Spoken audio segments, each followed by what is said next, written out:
लगाएगा। तो मना ये राइट विचारों का शिक्षण लगाता रहता है। तुम देखो कौन से शिक्षण लगाते रहते हो। नीचे से बाल लगाते हो, बच्चों का खेल करते हो। ठीक है, मैंने अपने को विचार तो दिया, थोड़ी देर के लिए शांति आ गई, परमानेंट शांति तो है ही नहीं। मैं क्या करूं? अब मैं क्या करूं? अभी एक बात को तो मैंने शांति दे दी, अभी दूसरा जो आया है ख्याल, उसको मैं क्या करूं? उसके लिए तो मेरे पास कोई भी विचार है ही नहीं। फिर दौड़ते दौड़ते आते हैं गुरु के पास। गुरु, मेरे ऊपर ऐसा ख्याल आया, अब मैं क्या करूं? गुरु फिर विचार देते हैं, पर तुम्हारे पास इतना स्टोर होना चाहिए, ज्ञान का भंडार होना चाहिए, जो अंदर में तुम्हारे अंदर में कभी वीकनेस ना आए। क्योंकि दादा भगवान ने बोला है कि वीकनेस इज डेथ। जब वीकनेस आती है उस समय समझना कि हम डेथ, मुर्दों की लिस्ट में आ गए। बाहर से तो जिंदे दिखने में आ रहे, पर है मुर्दों की लिस्ट में। क्योंकि उसमें अंदर में जान होती नहीं है। चलते हैं ऐसे ऐसे, लुढ़कते हुए चलते हैं। लुढ़कते हुए क्यों चले? बोला दादा भगवान ने बोला, मेरे जो बच्चे होते हैं उनका सर हमेशा आसमान की तरफ होना चाहिए। जैसे विवेकानंद या राम तीर्थ, उनका सर हमेशा ऊपर आसमान की तरफ था। और हम अपने से पूछें, हमारा सर कहाँ पर है? मांग कुछ चाहिए तो अंदर में फकीरत के अंदर में कभी भी शांति आएगी? शांति आएगी नहीं, प्रफुल्लता आएगी नहीं, वो सम्मान अंदर में आएगा नहीं। मांगते रहते हैं, क्या करें? मांगने के सिवाय कोई थोड़ी देता। एक ने बोला, मांगने के सिवाय थोड़ी देते हैं। बोला, कभी कभी मांगने में तुम मौत भी ले लोगे तो लोगे? कोई तुम्हारे को मौत दे दे या जहर देगा, वो तुम लोगे? इतने तुम पावरफुल हो जो नो कर सको। He is brave man who can say no. अंदर से नो कर दे। पावर वाला आदमी होता है जो माया को टोटली नो कर सकता है। तब भी अंदर में ब्रह्म की चराई अंदर में वो चढ़ सकेगा। पर माया को हाँ जी करते रहते हैं। ब्रह्म की चारी तो बहुत दूर है, बहुत दूर। तो हम अपने से पूछें, हम कौन सी क्लास में बैठे हैं? माया की क्लास में बैठे हैं, ब्रह्म की क्लास में बैठे हैं, कौन सी क्लास में है? तभी बोला कि शब्द तो करते हैं। उसने शब्द की ना दूसरे। आजकल तो टैटूज आ गए हैं, पहले वो टैटूज नहीं थे। और कोई आजकल भी वो सुइयां छिदवाते हैं, करते हैं। भाई नाम लिखवाने का है, कृष्ण का वो करने का है, शेर का वो करवाने का है। मेरे यहाँ पर होना चाहिए, लोग देखे तो सही भाई मैं कौन से उसका हूँ, शेर हूँ, रघुवंशी हूँ, कौन सा वो मेरा है, उसमें से मालूम तो पड़ना चाहिए कितनी अंदर में, मेरे अंदर में ताकत है। तो वो गया अपना शेर छपवाने के लिए, गया। अंदर में बहुत तलब थी भाई मैं शेर छपवाऊं।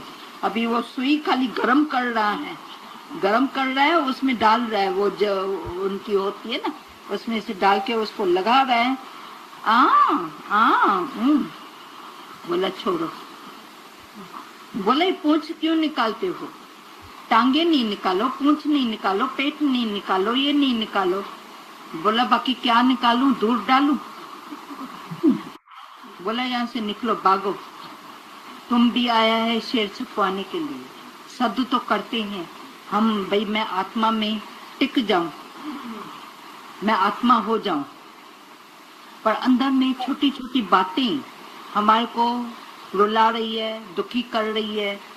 तो बार बार हम अपने से पूछे, भाई मैं कौन सी क्लास में बैठा हूँ?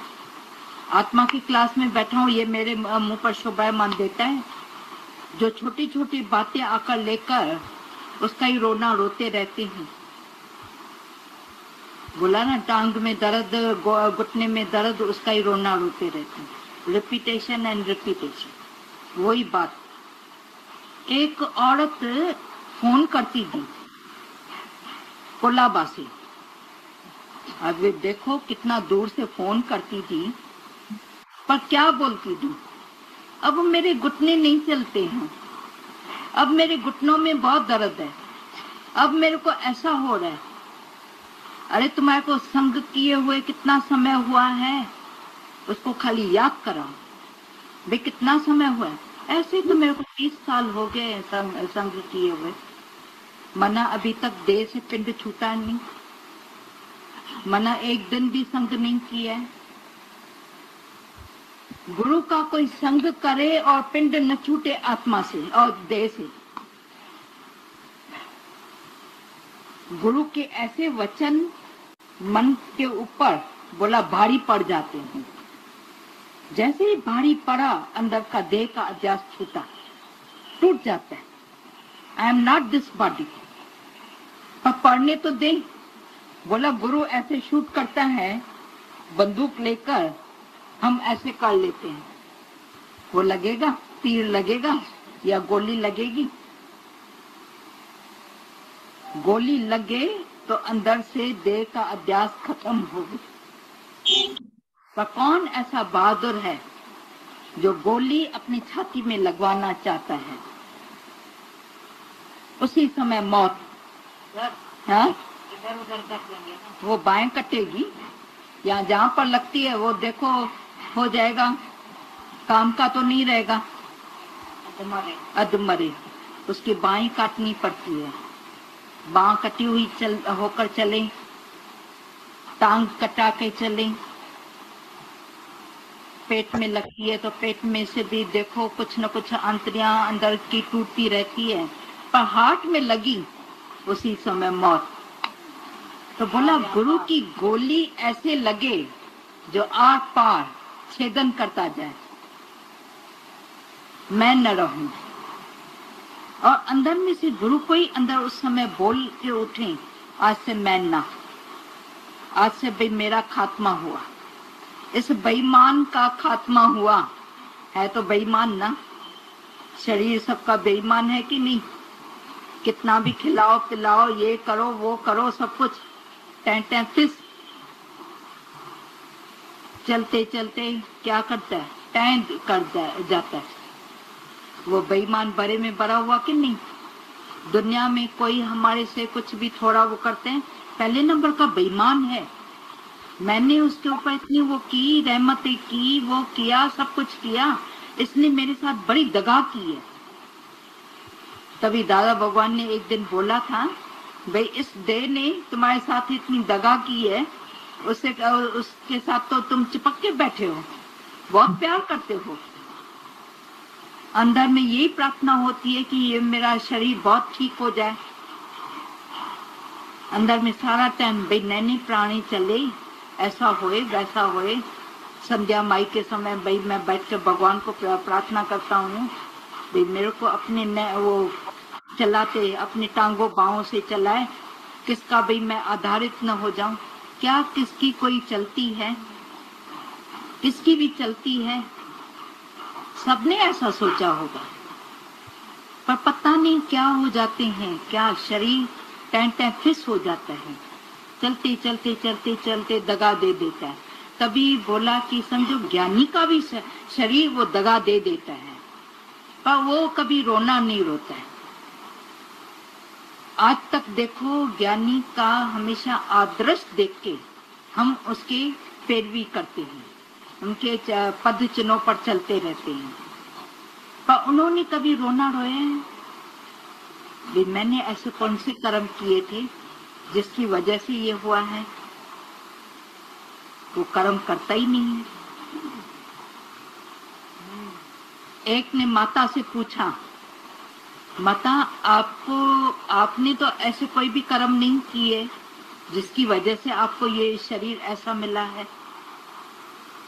आपकी ऐसी तबीयत क्यों हुई है? बोला शरीर ज्ञानी का सब आकर आदर्श देखते हैं, तुम सबको आदर्श दिखाने के लिए ये तकलीफ आई है। हर एक की देखो अपनी अपनी होती है प्रकृति, हर एक की अपनी, हर ज्ञानी की प्रकृति अपनी होती है, तकलीफ भी अपनी अपनी होती है। किसको 2 साल की तकलीफ आती है, किसको 5 साल की तकलीफ होती है, किसको अभी 10-11 साल की तकलीफ। उस तकलीफ में भी तरावत समझना, मुस्कुराते रहना, शिकायत नहीं, शिकवा नहीं, फलाने ने ऐसा किया होगा, उसने ऐसा किया होगा, किसने जादू किया होगा, टोना किया होगा। दुनिया वाले तो देखो थोड़ी कोई तकलीफ आए अंदर में कितना निगेटिव में चले जाते हैं। वो मेरा दुश्मन है ना, उसने जरूर मेरे साथ ऐसा किया होगा, मेरे पीठ पर वो उसने ऐसा किया होगा। जाके दुश्मन आए। हाँ, हमारे कोई दुश्मन है? तुम किसके दुश्मन हो? इसीलिए तुम्हारा कोई दुश्मन नहीं। सबको माफी दे दो। बोला अंदर ही अंदर सबको माफी दे दोगे, फॉरगिव एंड फॉरगिव, जो समझो कहां पर भी,